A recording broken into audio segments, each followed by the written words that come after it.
I like about this? These are honest conversations. These are conversations meant for business owners and business founders.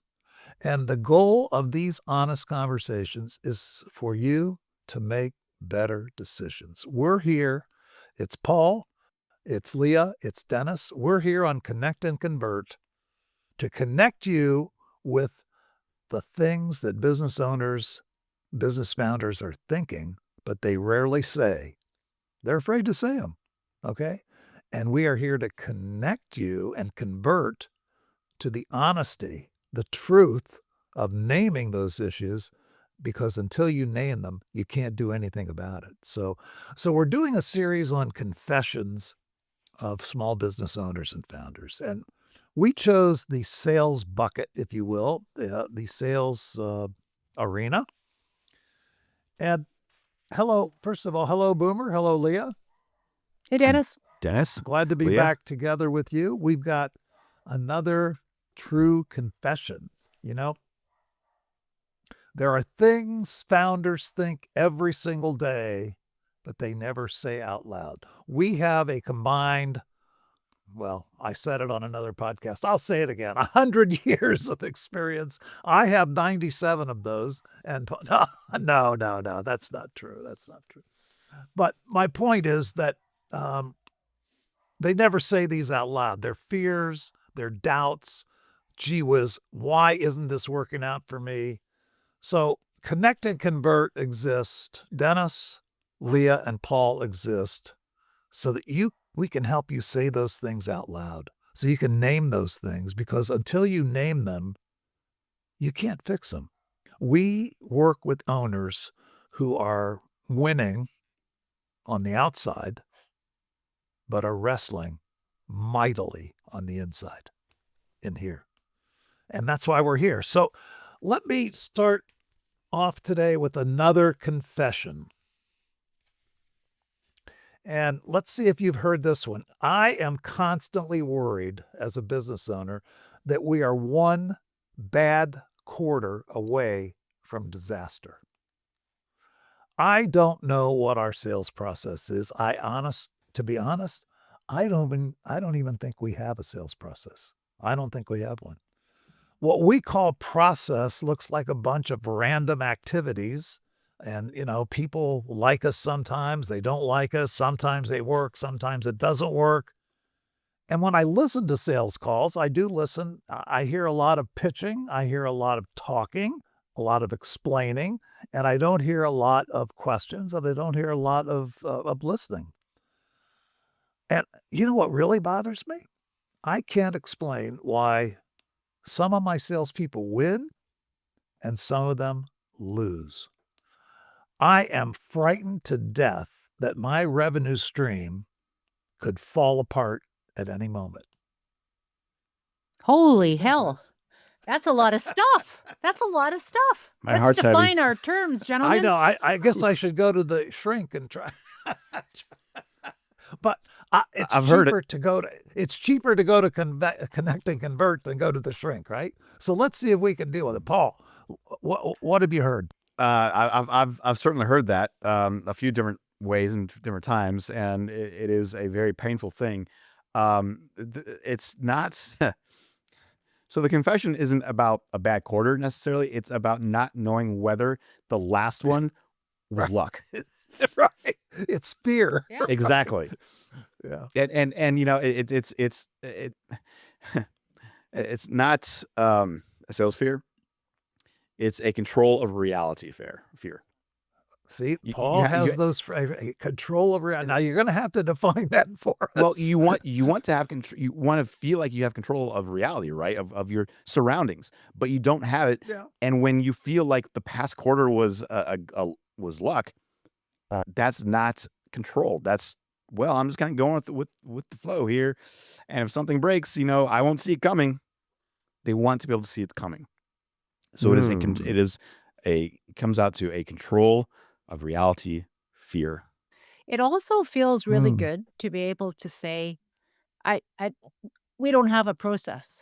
It's this, is it. We don't have a process. Yeah. It feels good to say we don't. You have a process. You have, yeah, because there's no responsibility in not having a process, right? So You're your point spot I is don't on. that have you a have. plan. I don't have a diet. I don't have a fitness regime. I don't Oh, have a okay, gym okay, membership. I don't. Yes, you do. You just realize it's crap. okay. It's So crap. let me make sure I understood, because I think this is an important point. You have a process. It could be accidental or on purpose. Is that what you're saying? Everyone has a process, a way Okay, of doing okay. something. You But have a process. my confession in this confession is I don't know what the process is. I don't. In fact, my confession is I don't even know if we even have a process. But I hear what you're saying. Yeah. But do you know what I'm saying as a business owner in my confession? Right? You haven't have That it. You're not defined. You have not defined your so process. I have an accidental sales process. Yes. And that's an easy fix Oh to a no, it isn't. point. Not for me. It isn't. Oh, it's a very easy fix.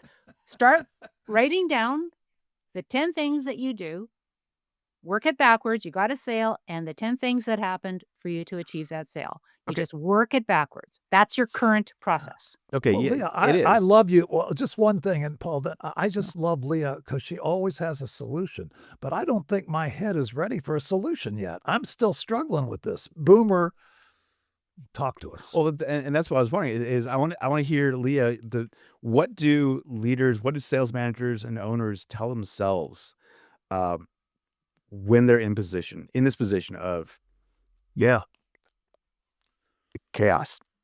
Yeah. What do they tell themselves? I need more accountability from my people. Hmm. That's what they say. But they're Okay. mixing up the That's word. fair. They're mixing up the word. The people are mixing up the manager or the owner's request for accountability with the word consequences. Because nobody wants to be in trouble. It's not my fault. I missed that sale. It's not my fault. It's not my fault. Nobody wants consequences because that for me, right here in my stomach, I feel it and I stop and it's like, oh, this is no good. But the person that I'm working for, the owner of the business, wants accountability. They want to know, am I following their process? Am I following what they've said? The first step is defining what actually is happening. What is the de facto process? And it Oh, probably is something different okay. between all three of us. Like between everyone on the team, everyone's doing something different. You have the Probably. outlier, you Yeah, have I the think one that yeah. that is just going by the book, you have the one that is, just in free fall. You have the other one that is enjoying the flex time and just kinda, as long as nobody knows what I'm But doing, the numbers but are looking good. okay. But Leah, that's all well and good. But let me, here's my fear. You just described my sales team. Okay, Yeah, everybody's doing their own thing, yeah, right? yeah. So good old Dennis comes. Okay, guys, we're going to have a sales process now. It's not going to be accidental. It's going to be on purpose. And here it is. Read it and weep, because you're going to follow this or get fired. Right? Yeah. That's accountability, right? Nope. That's Come on. consequences. You are That's saying you do it my way or there's gonna be consequences, so everyone's gonna do it their well, way, even the ones that this might mess up. but you got to have consequences, Leah. If you set something in motion and have no consequence for either performance or non-performance, it has no teeth. You cannot have consequences before you know what is happening, what is working, what isn't working, and why. You can't. We Well, how do started I this find with that out? we started this with our business owner saying we don't have a process. And I said, "Yeah, you do. You You just do. Okay. and You maybe and it's a you crappy process, but yeah. that's where you do the backward.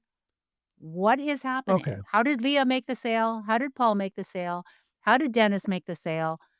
You have those conversations and you define something that then creates real accountability, a real opportunity Okay. to move forward. So let me make sure I'm hearing this right, Leah, and I'd love Paul to chime in on this too. You're saying you've gone back to it 3 or 4 times, so I think you really believe this. You have got to document in reality, what's really going on first. No matter how ugly it is, you gotta document it. Yeah. Is that what I'm hearing? Oh, for sure. Boomer. Yes? I don't No? have much to add, only because I believe very much the same thing. Clarity. You must have clarity. Okay. Clarity. Clarity in the process, clarity in who you are, clarity in what you do, why you do it.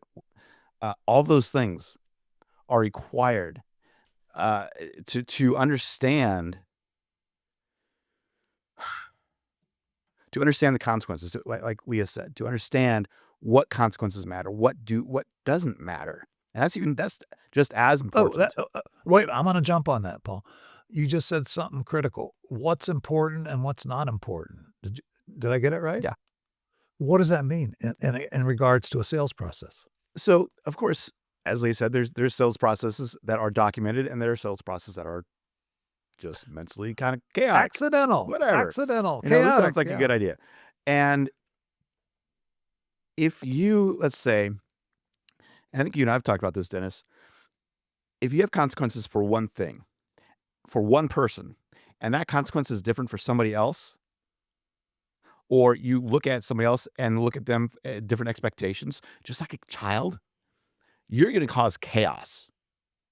So you must understand what is it that matters to you that is consequential or inconsequential to the process, to whatever. Okay. Because if you don't define your terms. because define your terms. And wasn't that said earlier in this conversation? Oh, yeah. That's one of my favorite quotes. Define your terms, define your gentlemen. It came terms. from probably Monty Python. Let's define our Monty terms. I think you're right. Is that who you quote when you're in trouble? Oh, yeah, Monty Python? absolutely. Absolutely. That's brilliant. That's brilliant. Let me see. Yeah, that's one of them. There it is. There you go. Monty. Okay. So I'll remember that. Okay. So if you don't know, or if you don't know what matters and what doesn't matter, then you're still in chaos. Even if you have a documented system, you have to go even deeper than that. What matters, what doesn't matter. Can I dig deeper on this, guys? I appreciate. No, you can't. No, you can't, because we have to tell our listeners that you have created this beautiful downloadable downloadable thing. So downloadable thing. This downloadable thing, and I'm sorry, I'm dealing with a head cold. I'm just I'm here, the but sales Real trust. talk. Real talk. The sales trust playbook is what it's called, Paul. The sales trust playbook. And I trust that you can explain it. And I can. This was designed specifically for business founders and business owners who find themselves in a little bit of a quandary. What the hell should I do about sales? I know I'm not doing the right stuff. I have issues. I have these confessions that I'm making, and I don't know what to do. Well, guess what? This playbook will get you started. It's 7 easy steps. In 30 minutes, you can digest it. In a half a day, you can implement 1, 2, 3, or 4 of those easily, okay? And that is going to make an instant difference in your sales. So give us a try. It won't even make it just the difference in the sales, because that always comes later. That comes after later. I agree. implementation. What it totally does is agree. it gets rid of this fear of not knowing how you're going to proceed. It's like this fear of this could all fall apart at any moment. When you're a kid and you're building a sandcastle, you get big and big and big, and you don't know when that sucker's going to go. But when it goes, it's going to go big and it's going to go hard. So it goes. Yeah, but I used to have people knock mine down. I don't know. So it goes from we don't have a sales process to we don't have a shared way of making sense of what's happening. Ooh, see, once again, a shared way of making sense. I love that phrase. A shared way. Are you talking of about making the sense of team what's happening. sharing? Yes. Yeah. I'm saying, going back to our previous conversation, our previous confession, the leader stepping in as the best salesperson there. Well, they have the sales process stuck in their head. Okay, we'll document it and then share it so that we don't have, so we have a shared way of what's actually happening or not happening. Yeah. Because if you don't include other people, well, your people are just there doing what again? So are you talking They're about random. Are you talking about the dreaded Monday morning sales success story? Oh, hell no. The Monday morning But I sales feel meeting. so good when I'm able to, and it doesn't just have to be about business, it can be about personal too, but we want everyone to have a positive can you play the violin for me, Dennis? A positive moment that you can go back and you can share, and everyone is gonna feel okay, and I don't mean to make fun, because sometimes you're just friggin' excited to say, "Hey, I did this." But it can't that is the word, like, that just I get all itchy inside when I even think about I it. agree with that. You know, you just hit something, Leah. I don't know if Paul's ever been victimized by the Monday morning sales meetings. Oh, I know yes. Leah and I have either conducted them Yep. or been in them, We have lived the and dream. that is a topic. Would one of you guys note that as another confession that we need to talk about? The Monday morning sales meeting that everybody hates, Yep. including the guy or gal who's running it. Oh, particularly those poor people. But they've been told by their suit up above them, you will have a Monday morning sales meeting, right? Hey, and I'm gonna put just a little spin on that one. Is Spin it. from my point of view as promotions and marketing director of 9 Yeah, radio stations, I had to right. sit in those meetings and just eat it. Oh, I had that's nothing. right. I had nothing to say other than just, You know, I remember that very well because we all came from a radio yep. background or maybe still in it. But yeah, I had my promotions people attend sales meetings. I'll bet to this day they hate me for that. They do. They do. Yeah, they Yep. do. Yeah. Yeah. They do. All Anyway, right, now I got some more questions. So you yeah. guys are really helping me on this. Okay, so we've documented what's really happening. Okay, what is the process, whether it be accidental or on purpose? We now know what's happening, and now we say, you know what? There are 20 things that are happening, and 18 of them are bad. Okay, so we have to create a new process. And we go out and, can we do that ourselves? Or do we need help to do that? However, we get it, we get it. And we now have to install it. What's going to happen to my team, okay, when I announce in one of those special Monday morning meetings, here's your new sales process? What's going to happen? There's Well, gonna I'm be a gonna. lot of coffee meetings. They're all meeting at different coffee So shops in about an hour you're and a saying, half. yeah. So the meeting after the meeting is the real meeting, right? Yeah. Yeah. Yeah. And what is going to be said in those meetings? Help me with that. Change can be the most invigorating, exciting opportunity for greatness. In When whose world?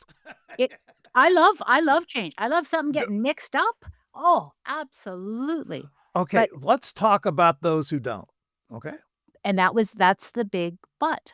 If you think that as a sales manager, as an owner, that you are going to just enforce this great big bucket of change on people without Yeah. reason, without their opportunity for feedback, without showing the clear purpose, oh, it's so sad.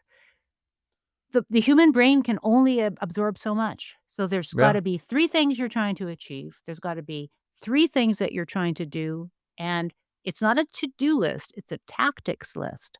What are your Mhm. tactics to achieve this, and how are you involving them? So over time, it becomes clear what it is that you're trying to do. But I am Hmm. not a fan of the passing out the memo that now we're doing this. Yeah. You have to be So open. not all okay, can I go one step further? It sounds to me like you're not a fan of that, and you're also not a fan of just mandating a sales process and not installing it, making sure it is understood and followed. Would that be fair? There comes a point when you have to install it. There comes a point where this is what we are doing, Yeah. okay? But it's not Yeah. right at the beginning. It is not if you don't Okay. have buy-in, if you don't have a reason, if you're not be Mm. able to point to the successes of why you're doing something and baby Mhm. steps towards it, I think you are asking for a full-on revolt. And it will be from the people who you need buy-in from, the ones who are Well, successful. let me ask you guys this question. Maybe those people that were involved in this accidental sales process need to go anyway. Now what do we do? Do we just fire them all and hire a new staff? No. No, What do we because do? Well, how do we do? What do we do? well, how do you know that they need to go on if you know that your process has been wrong? Well, you'll know in about 2 weeks if they're pushing back on the process. Maybe sooner. That's not I fair. mean, That's not no, that's not fair to them. okay, can I give you a personal story? Yeah. Okay. I've done this numerous times during my career. 30 seconds after the meeting is over, my office had a line outside the door. Hey, this is bullshit. We can't do this. We're not going to do this. Okay. This is crazy. Why are you doing this? You just want control of us. You just want to keep tabs on us. So, how do that's my personal experience. I learned as I matured that there are other ways to do it, but we're talking about the bosses now who aren't comfortable doing this, right? They don't know how to do this. What do we tell them? When Oh you're man. looking at a process, and again, we have to define terms. I'm not talking about a how-to of making a sale. You start with the end in mind, okay? Everyone has their quota, okay?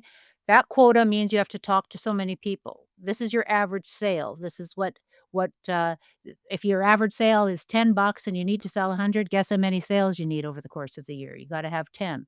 Yeah, the metrics. Knowing Yeah. that and breaking it down, that's part of the process, and having everyone understand that the whole idea behind any change is to help you sell more, help Well, you of course. service more. So you start with the end in mind, and then we're going to define a few things about how this is. We need to know, for example, how many face-to-face meetings you're having, how much new business development you're doing, how many tech turns you're calling on and the results, and getting that information. Everybody's part of that. You're still not Yeah. you're not doing this, you're doing this. Yeah, you're talking about a lot of metrics, Leah, but I see a sales process differently. I see it as a mindset. I see it as a framework, not just hitting certain metrics. Okay. That's how you know you're following a process, but developing a repeatable sales process is an art form in itself. I don't know. Have you guys ever dealt with it? Well, a Ever dealt with repeatable process a is repeatable sales process? Yeah. yes, but not every individual. I promise you that your way of selling is different than mine, is different than Paul's, is different than everyone Okay. who's listening. So Agreed. that's why it's the big British book of what is it that we want to accomplish, and then how do we do it? So I'm going to bring us back on track because I feel like we're kind of going Yeah, I sideways think we're here. yeah, Okay. pull us back. Going Pull back us to the back. confessions and the Monday morning, this is how we're going to do it type of BS.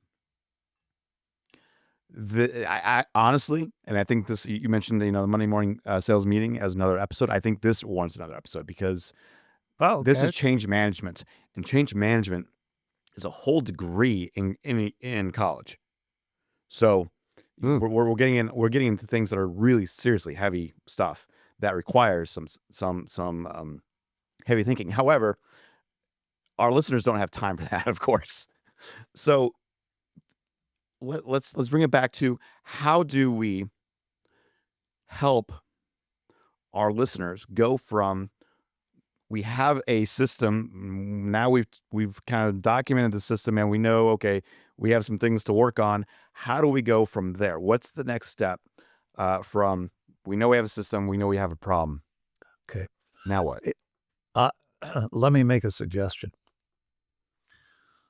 We have our freebie that you can get by going to connectandconvertpodcast.com, right, Paul? Yes. Okay. But you just gave me another idea for another freebie. Okay. And it's not available right now, but I'm thinking about it. Why not do a freebie on how to create a repeatable sales process? Would that be helpful? Step by step. Here's how we do it. Would that be something our small business owners would like to hear? I think certainly it's a start. Yeah, it's certainly a start. It's not a finish, but it's a beginning. Well, I don't and know. we're not talking about a business plan, we're giving ideas No. because it Yeah. it is so dependent on your team, it's so dependent on your business, how much information you wanna have back from your team, how much consulting, how much you want them to say what they would ideally like. We are sponsored by wizardacademy.org, and it's important to remember that small businesses are as unique as every one, right? This is not cookie True. cutter. A No. small business. But you know what I have found, Leah? You're absolutely right. But there are certain uh, frameworks that you can apply to any business. You know what I'm I saying? agree. Yep. I mean, here there are 10 things that if you're going to build a sales process, these 10 things have to be in there. But the way it sounds in your business and the way it sounds in Paul's business would be totally different. It's the same concept. It's just a different way of phrasing it. Does that make sense? And for the owner to be open to change, this as a sales manager, as an owner, as a leader, even a mentor of other salespeople, are you open to what is currently happening or what you think should happen being challenged? People have a hard time with that. Ooh, but say that again. Capture that. We People, really have to be aware as leaders, any kind of leader, whether you're an owner, a mentor, a founder, that we we don't wanna be challenged. We think we know the right way because it's always worked yeah. for us, but what has worked for Wow. us may not. I have a example. I moved within industries to a different Yeah. company, and the initial company I worked for, they had this matrix, a monthly matrix of figuring out what was likely in terms of projected sales, and it Right. involved who you had pitched and a percentage. I'm Right. Right. 80% sure, I'm 100% sure, Yeah. this Oh, guy's I've worked with 50% those. Yeah. sure, okay. It Yeah. was it was 100 years ago, but it worked really well. Moving over into my I with the new company, I shared this with a group of managers. They didn't understand it. "Why are you showing us this? This is we've never done this before. This makes no sense. No, no, no, no, no. How can you assign, oh, you're giving too much power to the salespeople." It was like, "Okay, I am surprised because to me, it was at least a talking point, at least a Yeah. way of realizing that I may think this is gonna close as a salesperson, but how sure am I? But they were challenged. They had never heard of it before, and that's Mhm. just sad. Yeah. So, So what tells so yeah. what Yeah. so let's say a leader has created their process and they've designed it and they've found some holes and such.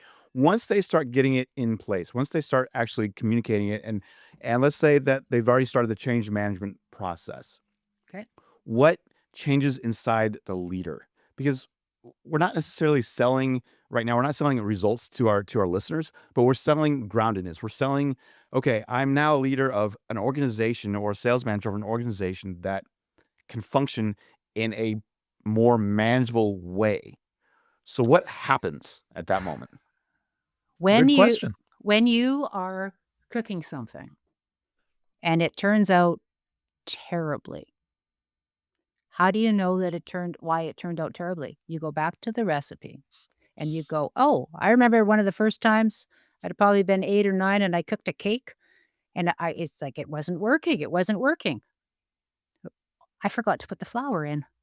That's the most basic of thing, but it was runny, and it was like, "What the heck? What did I do wrong? I forgot to put Yeah. the flour in. How did I know that?" Because there was this, and it wasn't a recipe that was like a scary looking recipe. It was pretty basic. You need this and this and this. Same thing with the sales process. The person now who has said, "No, this, I'm owning this," they no longer need to be scared. They know if something's not working, what did we not do? What did we not do? What's Oh, missing? so it's Mm. the first one of the first things that changes is how the leaders and coworkers listen to each other, Yes. and coaching Oh, you becomes said a key more word. Yeah. specific instead of emotional, Yeah. right? Well, Because as because as because you, w- because when because winning stops feeling like luck, and losing stops feeling like doom. yeah. Well, again, it's the buy-in process. The only way I was ever able to install new sales processes was to get some buy-in. Why should I do this? I'm very comfortable, happy doing what I'm doing. Why should I bother? This requires me to get outside my comfort zone, right? So I think the manager has to become a master of influence, shall we say? Ooh, A I like master of that. That's influence. very You're, good. you're talking about me Uh, having some words. You phrases. uh, Come on, right yeah, there. I get one for every 10 of yours. So. But anyway, this has been a great session, guys. We've covered a lot of ground here. I think it got down to me to the mindset. If you have a fixed mindset as opposed to a growth mindset, okay, you're in trouble because you're not going to accept change very readily. I like to hire people who have a growth mindset. Is there a way to find out if they have a growth mindset? Yeah. Their background, what they've done in the past, and the all-important face-to-face interview. We can find out who has a growth mindset or who doesn't. And again, that's another freebie. Someday we'll send you that one. But Where I had to learn that the hard way. So but I've got also scars. also being able to explain the why. The why Right. something is working, why someone is being successful, The because purpose, yes. and the why not. Because Yep. often, especially people new to sales, but I don't like cold calling. Dennis, I do not like getting people. I like when they call me. I don't like Yep. initiating it. Am I gonna be I a know. success? Can I be in sales? Depends on what industry you're in. A lot of industries, Leah, as you know, don't do cold calling No, at all I don't. anymore. So It's inside nothing. sales Yeah. is different, but but Yeah. knowing that, knowing what that okay, you know, you're not talking to enough people, then at least as the person mentoring, managing, owning the company, you can go, okay, Leah is not gonna do good at this because she can't hack what needs to be done, Right. and we know what needs to be done. And in future confessions, I can give you a little hint. We will be talking about that. The selection process. How do we know we're hiring the right Mhm. people? We'll be talking about that because a lot of people have confessed to me they have no clue how to hire people. Yeah. Okay.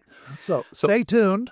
Tell us how to like and subscribe, Paul, all that technical stuff. I don't know how to do that. well, it depends on where you're listening to us. I mean, you can listen to us on Apple, on Spotify, on Captivate, on you can watch us on YouTube, our pretty faces, especially Leah's, and hit like, subscribe. Really, what we really want is for comments, because Comments. comments allows us to really tailor this to you, uh, and allows us to answer the questions that are being asked. And all of these conversations that we have are based off of our knowledge and all our Yes. conversations that we've Reality. had out of our, I'm sorry, more than 100 years worth of knowledge and expertise. So, but hearing what's going on today really matters, especially with the additional AI and other areas that are in Yes. part of this. So today's confession shows up when a leader no longer trusts their own understanding of That's right. how the business really works. Absolutely. Well, again, guys, all good things must end. We must end this version of this episode, I should say, of Connect and Convert. Remember this. This is where the conversations finally happen, okay? This is where they happen. Stay with us. Most founders don't need more advice. They just need a place for honesty. Connect and Convert will deliver. Stay tuned for the next episode of Connect and Convert. For Dennis, Leah, and Paul, see you next time.